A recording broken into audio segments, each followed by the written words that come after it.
Hey everyone, this is Emily Whitten. Hi, I'm here talking to you from, the self-isolation that we're all used to right now. And I'm going to talk about American Gods, both the seasons that we've seen so far and the upcoming season that premieres tonight. Although actually you can watch episode 1 coming in today anytime. So I think it dropped at midnight last night. So you can see that on Stars. And so I wanted to first just briefly introduce myself. I am a pop culture journalist and in the regular times, moderator, convention, panel host, and organizer, and also the Ringo-nominated co-creator and co-writer of the Underfoot series of comics, graphic novels. Graphic novel one of which came out in 2019, and the next one's coming out April of this year. So I'm very excited about that. Check it out. So I have a pretty long history as a Neil Gaiman fan, and I've read American Gods, the novel, I don't know, several times, and it's a big novel, so you might be aware of. It's like 700, 800 pages, something like that. And if you have read it, then you'll know that and I mean this in a good way or not a bad way necessarily, it meanders a bit. It goes through so many different parts of the old gods and the new gods, which are the main conflict of the American Gods story, which is about essentially the gods that came over from other countries to America having a conflict with the new gods of media and technology and the things that people worship today. Neil Gaiman wrote it over 20 years ago, I think, at this point, and it is still relevant today, which is pretty interesting considering, the world changes pretty quickly these days. So if you are familiar with Neil's work or have ever seen pictures of his library, you know that he is a person who loves reading and research, and a lot of the stories obviously come from deep foundations of real mythology and or religious beliefs, depending on your take on things. And then there's also, interestingly, a plot line that is buried more in what some of his inspiration for the book, which was his own experience moving to America and the Midwest and living in kind of small town, cold northern America. So there's a portion of the book that centers around a town called Lakeside, and that is rooted more in Neil's real experiences, or at least in my view, that feels like something that's rooted more in his own experiences, and I believe he's talked about that some. So trying to think, if you haven't read the book, basically what you need to know is going to go through what I'm gonna briefly go through and what happened in season 1 and season 2. So in season 1, we meet the ostensible protagonist, Shadow Moon, and he's had a rough life. He was released from prison in the first episode, and we learned that he was part of a robbery with his wife, and he went to jail, and she got to stay out of jail as part of him claiming responsibility for the robbery. And he's released from prison a little bit early because his wife has passed away. You learn that she's passed away while she was cheating on him with his best friend. So it's a rough start to his new life outside of prison. And over the course of the book and the series, you get also glimpses of his past that show that his life has been pretty difficult overall. Among these things, he has never had a father, and his mother passed away when he was reasonably young, and from an illness. So he gets out of prison, he goes to his wife's funeral, he learns of her infidelity. Of course, he's angry and confused and all sorts of things. And in the midst of being very unmoored from all of his surroundings, his best friend was the person that his wife cheated with. His wife is dead. There's not really a lot left for him. His job is gone. His job was working with his best friend, and so his job is gone.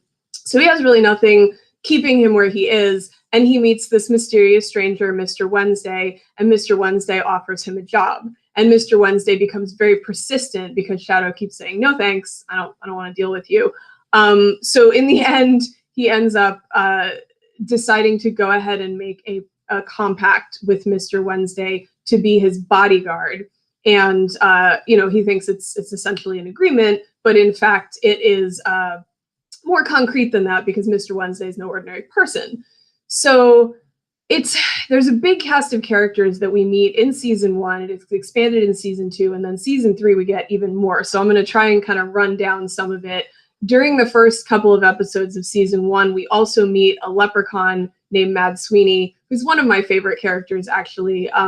Mad Sweeney is like a 6'5" leprechaun who likes to drink and fight, and his main power seems to be pulling gold coins out of his hoard, which is like a secret dimension sort of thing. And he has a bet with Shadow at the bar, and he loses, or a fight with Shadow at the bar, and he loses the fight. And as part of the fight/bet, he loses this gold coin. If I'm remembering correctly, he accidentally gives away the wrong gold coin, and it's like the most special gold coin that he has, the sun coin. And as such, he loses his luck. So that's where Mad Sweeney starts out, as he was this lucky leprechaun, and now he's not lucky anymore. As part of this whole thing, Shadow also goes and revisits his wife's grave, and when he learns about her infidelity, he flips the coin onto the grave, and it goes down into the dirt, and we think, what's going on there? And then Shadow's attacked, and there's a bunch of people who try to lynch him, and it turns out that there's this entity named Technology Boy, who's one of the new gods, and he's tried to kill Shadow, or find out what Wednesday wants with him, actually. And Laura, Shadow's deceased wife, comes back to life thanks to the coin and saves Shadow. And he doesn't know it at that point. So that's like one episode of this show. So this gives you some idea of how complex it is altogether. So the rest of the season 1, we meet several other old gods and new gods. I'm going to go through a few of them. Anansi, or Mr. Nancy, who was played by Orlando Jones, is not slated to show up in season 3 at this time. Bilquis, played by Yetide Badaki, and she's also known as the Queen of Sheba. And so Anansi, is the spider god, came over with the Africans on a ship and was believed in African heritage. And and I'm being told to preface the spoilers for seasons 1 and 2. I'm sorry, guys. I just kind of assume you've all watched the show. I'll do my best. It's so hard because everything is so complex.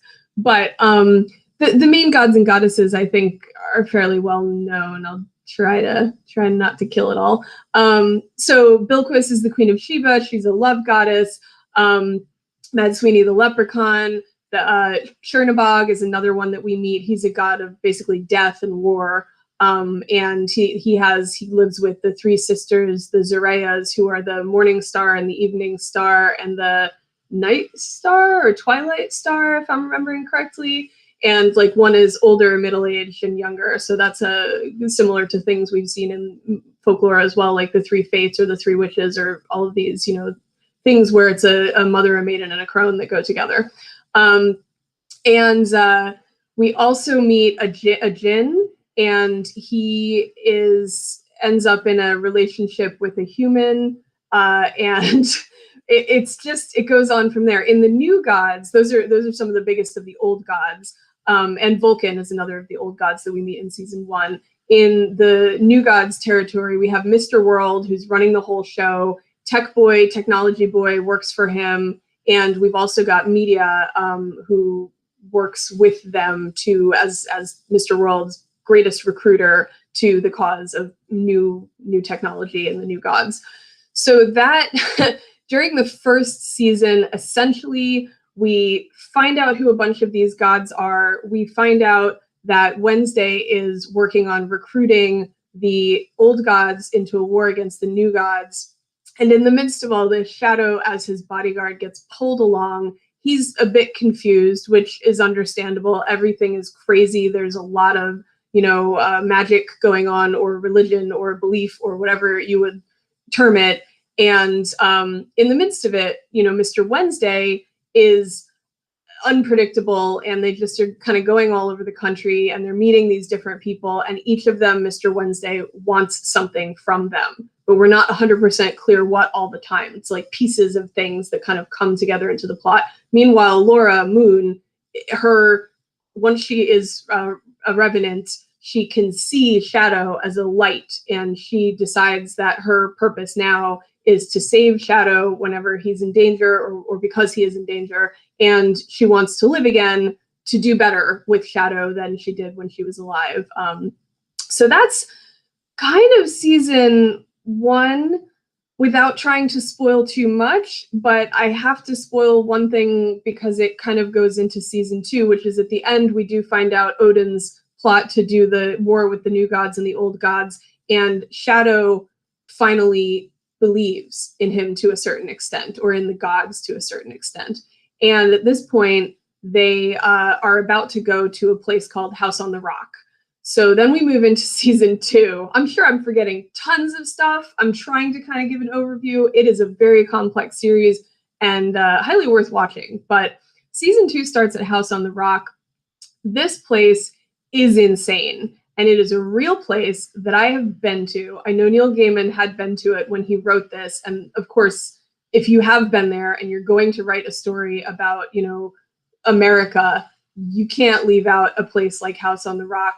When I went there, I walked through it, and by the time I got out, I felt a little sick and a little dizzy. I didn't regret it, though. It's basically this huge, crazy multi-room house of very crazy amounts of Americana, themed by rooms and or all jumbled together. There's a room that looks like a ship, but only if you stand there from certain angles. There's an infinity point where you can walk out and look down over a cliff and see way down into a canyon or a valley. And there's a giant carousel in the carousel room that is also supported by a tiny doll carousel next to it. And it is wild. And in the story, the old gods meet at the carousel, which you're not supposed to ride, but they get to ride it. And the actors got to ride it. And I'm very jealous because I did not get to ride it when I went to House on the Rock. And it takes them backstage so they can be themselves in their godlike forms and have this kind of discussion and argument about whether they're going to fight with Wednesday, who has been revealed to be Odin, the All-Father. That is a spoiler, but it has to be said because it goes into all of the plot. So at this point, the old gods are undecided, and Wednesday needs to get them on his side. And in the midst of all this, the oldest of the stars, the 3 stars, is murdered. And that actually pulls the old gods over to the... Spoiler alert, I don't know how to talk about this stuff without spoiling a few things. So I'm trying to leave out all the crazy stuff. So she's murdered, and the gods, the old gods, decide to fight. Meanwhile, media is transformed into a new version of itself, and we kind of get these pairings off in season 2.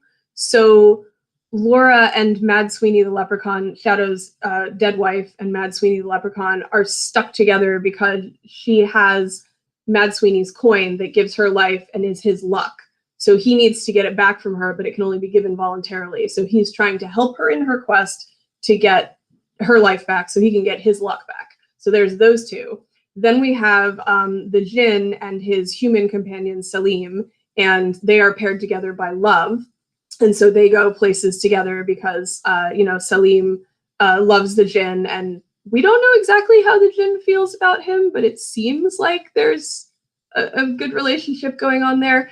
And in the midst of all this, we also have a grouping of the African gods, so Mr. Nancy, and then we get Ibis, who is a funeral director and also an Egyptian god in the old gods, and Bilquis, the Queen of Sheba.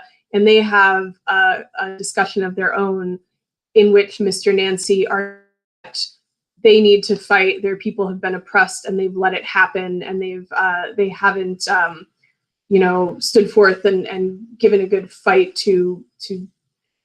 It's a very complex argument that he makes, but I'm trying to break it down and say that he says they need to be more aggressive. They can't sit this one out. So, and also that they must stick together. So they should be unified.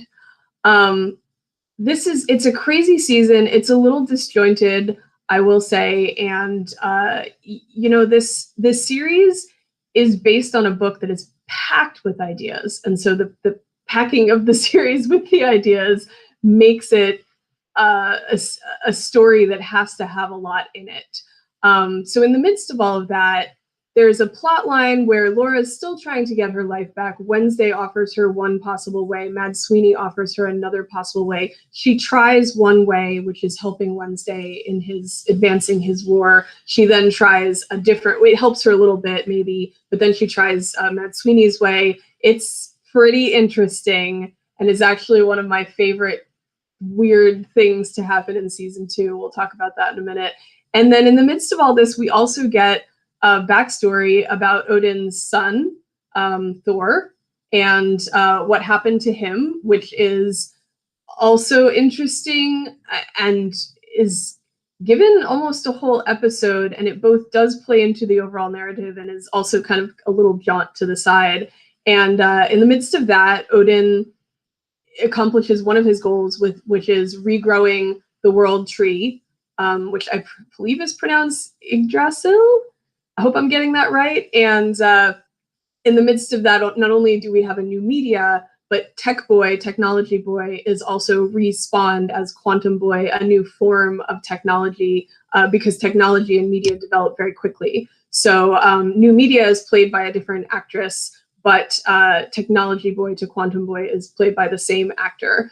The season ends with Shadow realizing that, and again, this is going to be a spoiler, but this is a big one that goes into season 3. The season ends with Shadow realizing that Mr. Wednesday, or Odin, is his father as well, during kind of a dream sequence in which he goes into Yggdrasil, the world tree, in order to escape from some FBI and police who are on his trail as a supposed terrorist, because the new gods have set up this scenario and blasted the world with this, look out for these people kind of thing, which is one of their powers. And he escapes, and Wednesday attempts to manipulate him into going to Lakeside, a small town in Wisconsin. So that's kind of where we are at this point. In season 1, some of my favorite things were just seeing all of the characters developed. The visuals of the season were beautiful. Brian Fuller and Michael Green were responsible for a lot of the look and feel of season 1, along with Brian Reitzell, who did the music, the composing for season 1.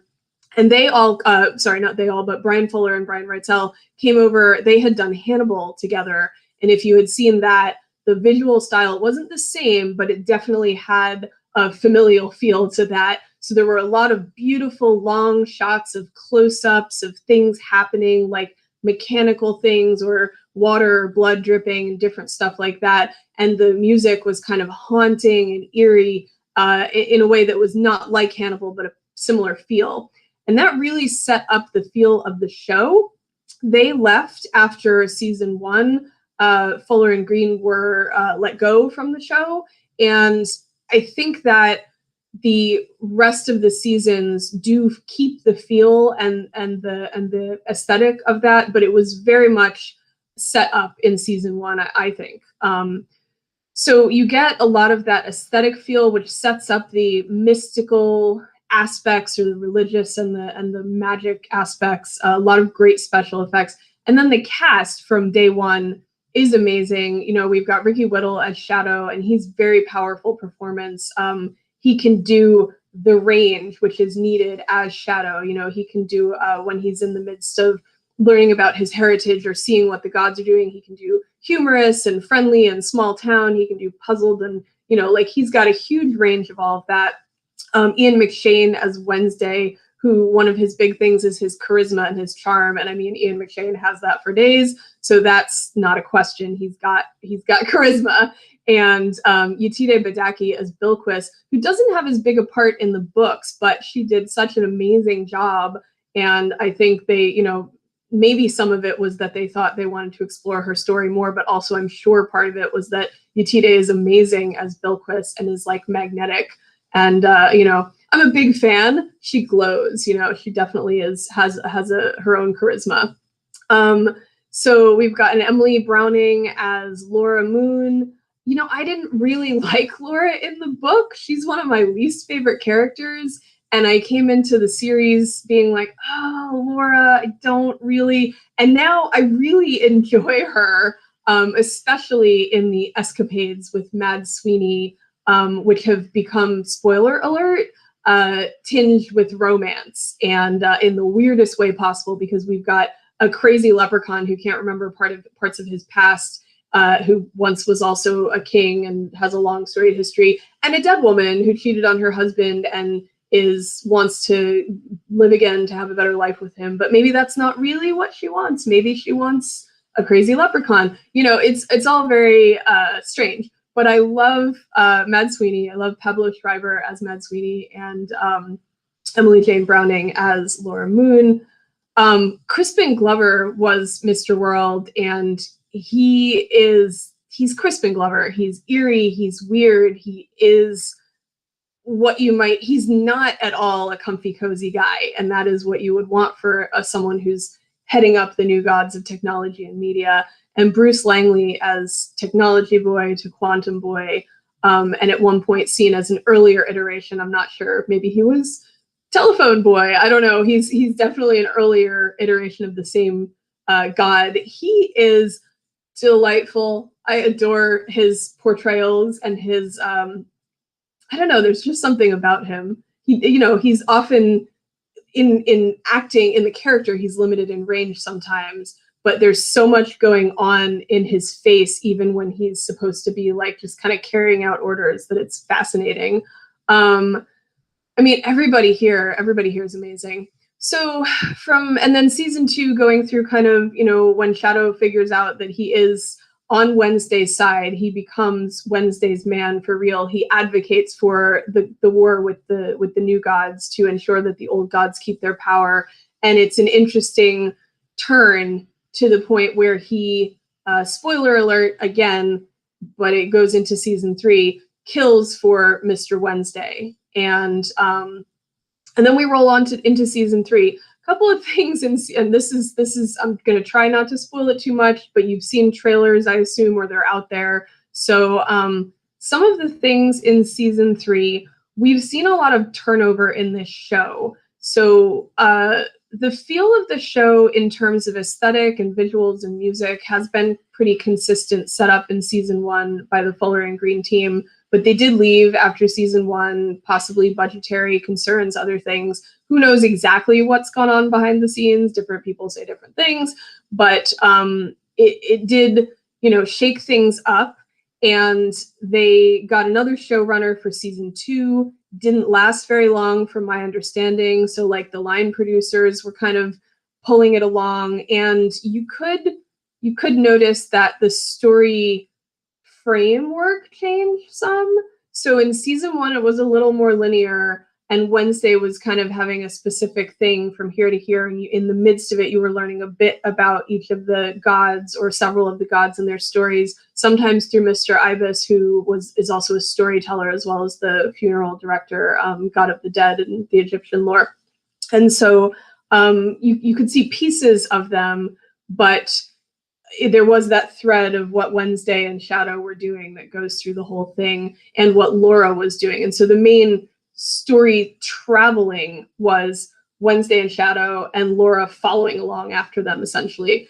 And in season 2, you get a lot more of like a whole chunk of what's going on in one of the gods' pasts. And you did get this some in season 1. So we see a whole Mad Sweeney story, which is really fun, actually. Again, one of my favorite characters.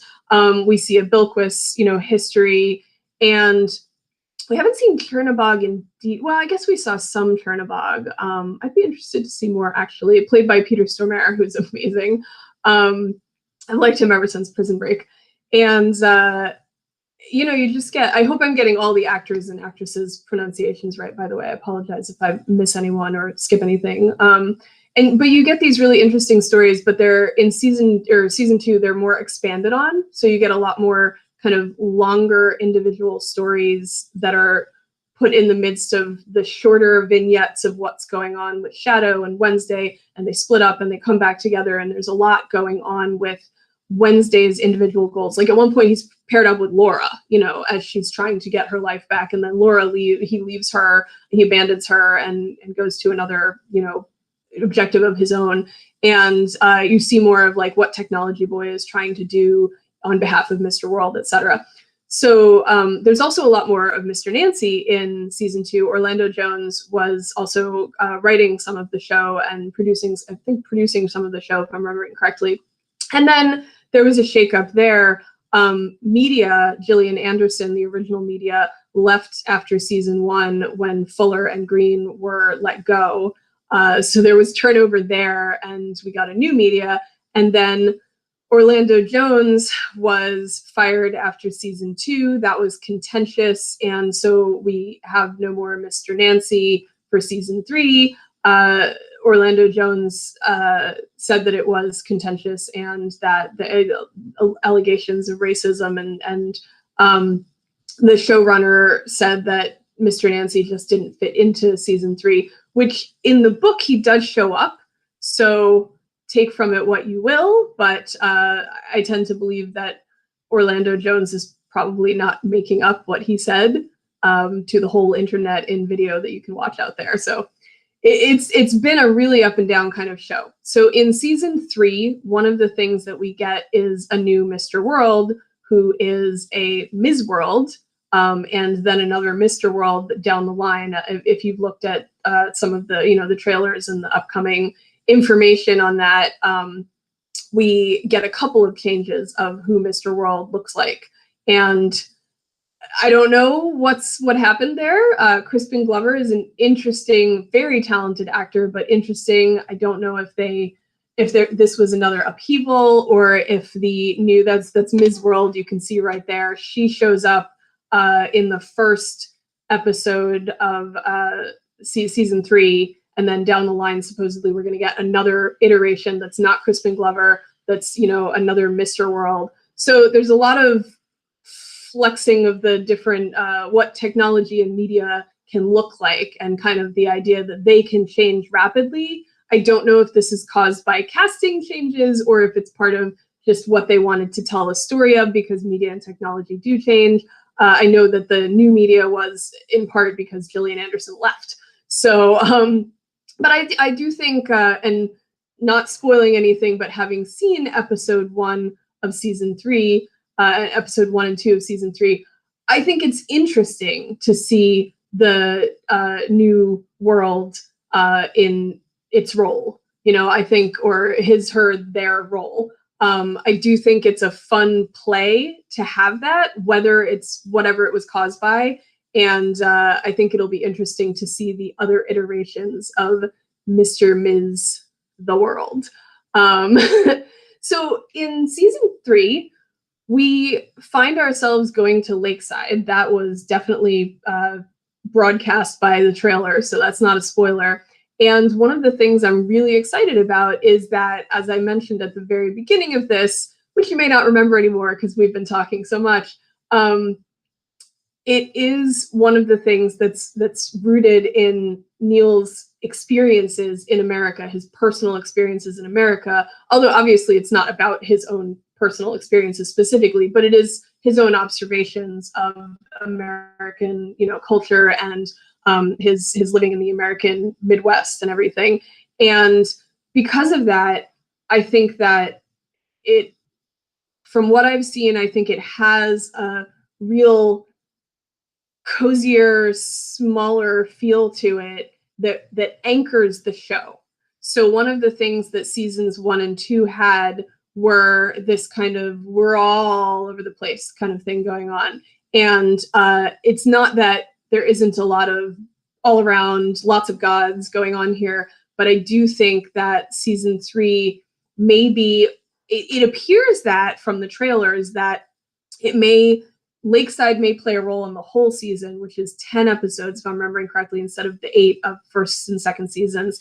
And I think that Lakeside being a main character in this part of the story as it was in the book. Yes, I confirmed 10 seasons, or 10 episodes, sorry, in season 3. And I think that Lakeside is an anchor for Shadow, who has been untethered for the entire story to date, and also for the storyline itself, because Shadow being in that place draws other characters to that place, which we also learn is its own character in the story. So storylines that happen in Lakeside in the book, and presumably that we'll see in season 3, do in fact intertwine with the gods' fight, the war between the new and the old gods, and the foundations of the old gods in America. So, I mean, some of the fun things that I'm interested in seeing in season 3, or that I think we're going to get, are that foundation in Lakeside. We're getting more new characters. You know, there's going to be new iterations, as we said, of the world, Mr. Ms. The world. And I think we're also going to see more of some characters that we saw in season 2. There was one I didn't get to mention, just there's so many, named Sam Blackcrow, who we see in season 2 as a woman who's a Native American woman who's driving across America, or driving through America, gives Shadow a ride, and is two-spirited. And that's an interesting, based in Native American lore, my understanding is that a person with two spirits had a masculine and feminine spirit, and was actually revered in Native American lore, and that's reflected in the story that Sam Blackcrow tells about herself in the episode where we see her. And I feel like we'll probably be seeing her again. I'm interested to see how that develops, because they're bringing Native American lore into it more with a character named Whiskey Jack, and another character I am blanking on at the moment, but the Navajo and the Sioux legends come into it somewhat. So I'm interested to see how that folds in.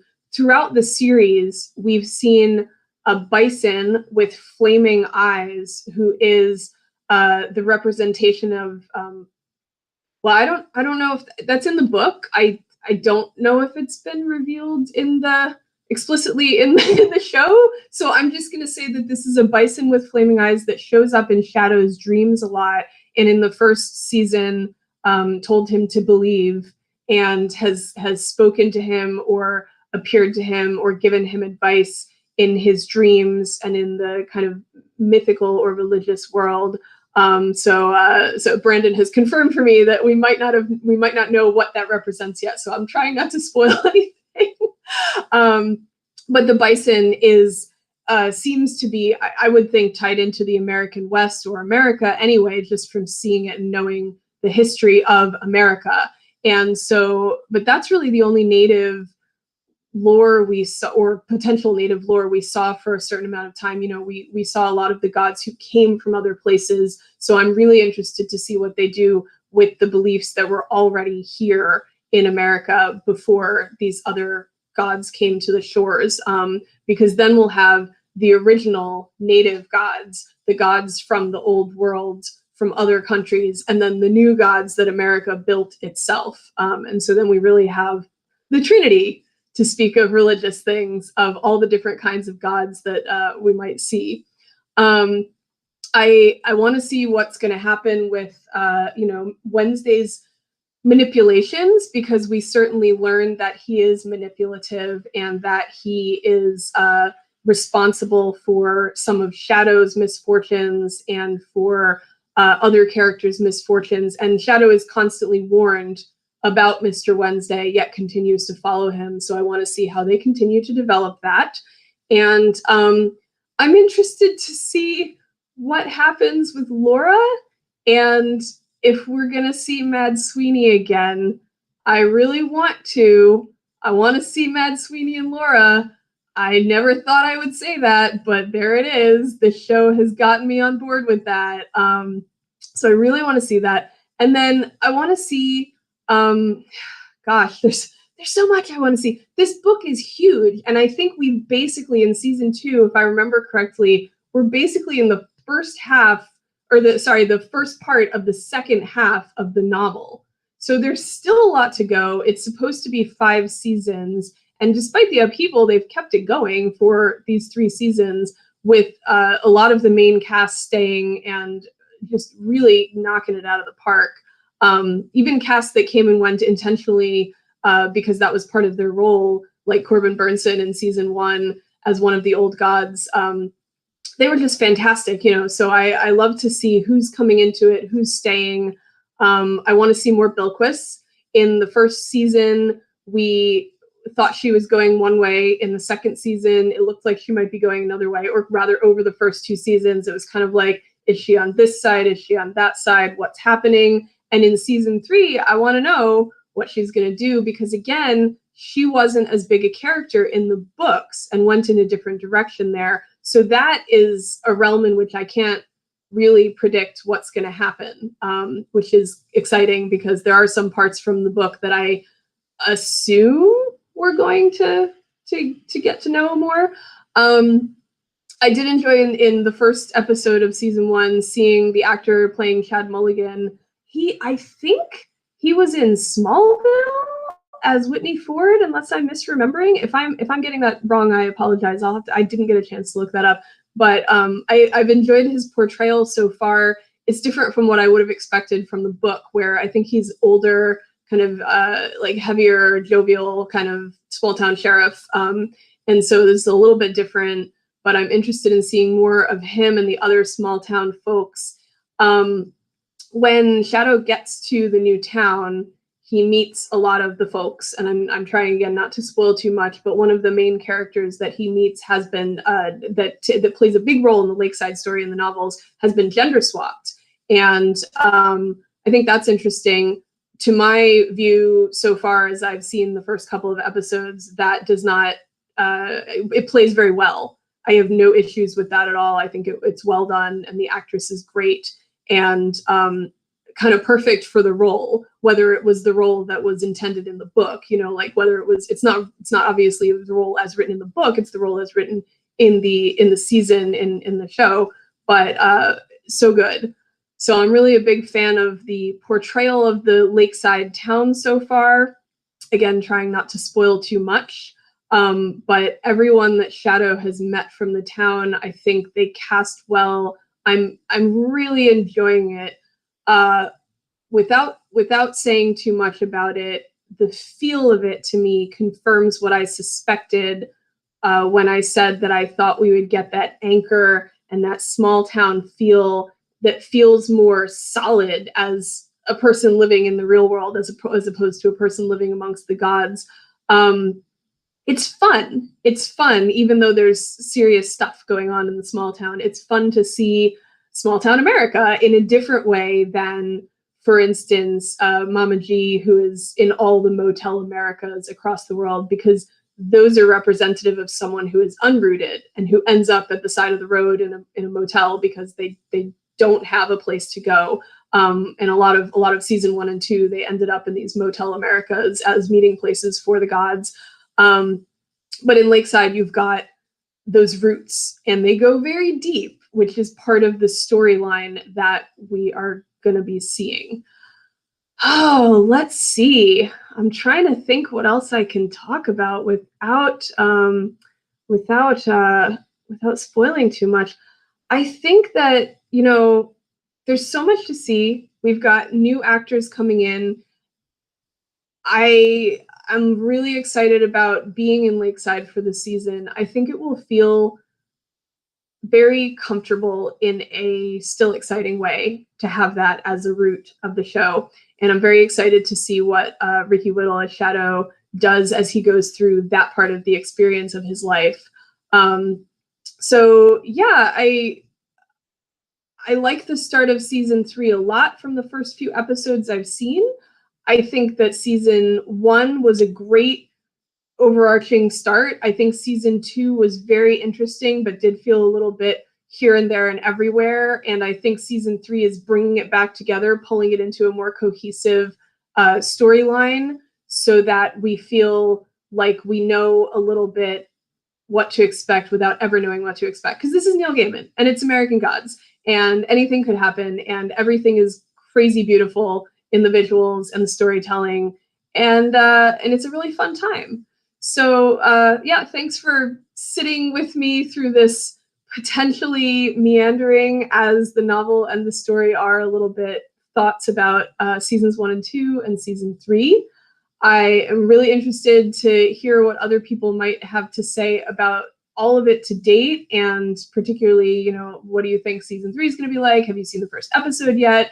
I'll be around today. I believe there's a pre thing with the cast that Stars is doing. The cast is also on Entertainment Weekly's Instagram, I think it is, or social media, taking over today. And then the premiere is tonight, although you can watch it all day. So I'm going to be trying to tune into that. You can find me everywhere at the Emily ESSE on Twitter, Instagram. You can comment to me, and also on Facebook. So, you know, stop in on the socials and tell me what you thought of my thoughts, or of the show, or of what's upcoming. Anything at all. I'm happy to chat. I love this show so far. In all of its ups and downs, it's still a beautiful mishmash of America, which is what the story is all about.